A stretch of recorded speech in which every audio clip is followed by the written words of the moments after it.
الشاليه اللي انتوا هتسكنوا فيه كده، اي حد يسالك انتوا تبع مين يقول له تبع محمود. تعال، مش عايزين احراج يا محمود. عيب عليك يا راجل، انا هنا الكل في الكل. حبيبي صباح الخير.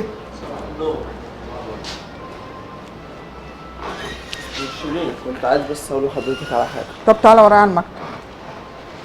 الشاليه بقى ب 306 دوت شاليه الناس العزيزه عليا، مش بحجزه لاي حد. لما اشوف.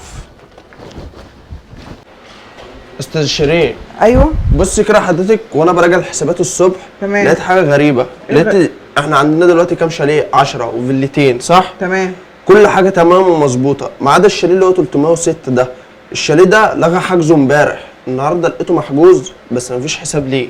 يا محمود مش عايز احراج من حد. اي حد يسالك انت تبع مين قول له تبع محمود مصلح. طب كنت دفعت اي حاجه طيب؟ يا راجل عيب عليك، احنا قرايب، وبعدين يا عم انا بسد من اللي عليا.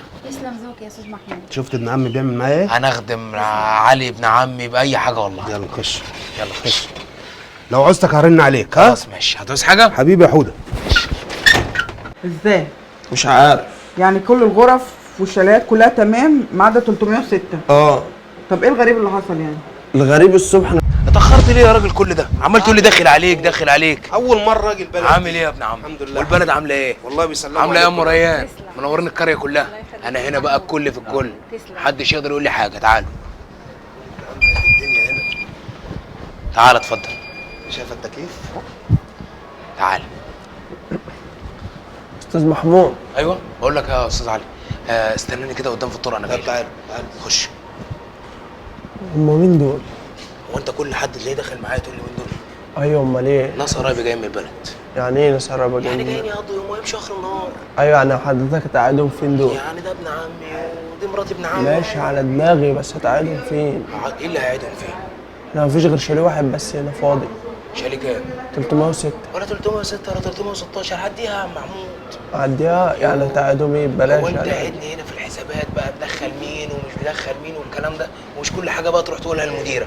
امال اقولها لمين؟ يوه هديها بقى يا محمود الناس اللي بعديها، والناس ضيوف يعني هم موقفين زمانهم بيقولوا دلوقتي ايه؟ عايز فلوس من ابن عمي وابن عمي شغال في القريه، وانا من الاخر بفهمهم ان انا هنا الكل في الكل. لا بقى كده انت منك الاستاذ شيرين لما تيجي. طب اقول لك ماليش على دعوة. حاجه، ولا انت ولا الاستاذ شيرين اقعد. ماشي. طب ساب فلوس في الحسابات؟ لا ما سابش. ازاي يعني؟ مش ندهولي. عارف بس انا ماليش معاه كلام والله. خلاص اسيب الشغل انا واقوم اندهله بنفسي. ماشي يا استاذ انا دي. عامل ايه يا راجل يا طيب؟ الحمد لله. ليه طلب بسيط عندك؟ امرني. الشاليه بتاع 306 ده يا اخي تمام. عايز اي حجوزات تيجي عليه يقول له في صيانه، ابعد عنه الحجوزات. لا انا ما اقدرش. ازاي ما تقدرش؟ لا ما اقدرش ما انت اقدرش البركه بتاعتك. ما اقدرش اعمل كده. لا هو انت كل حاجه لازم تروح له ده الاستاذ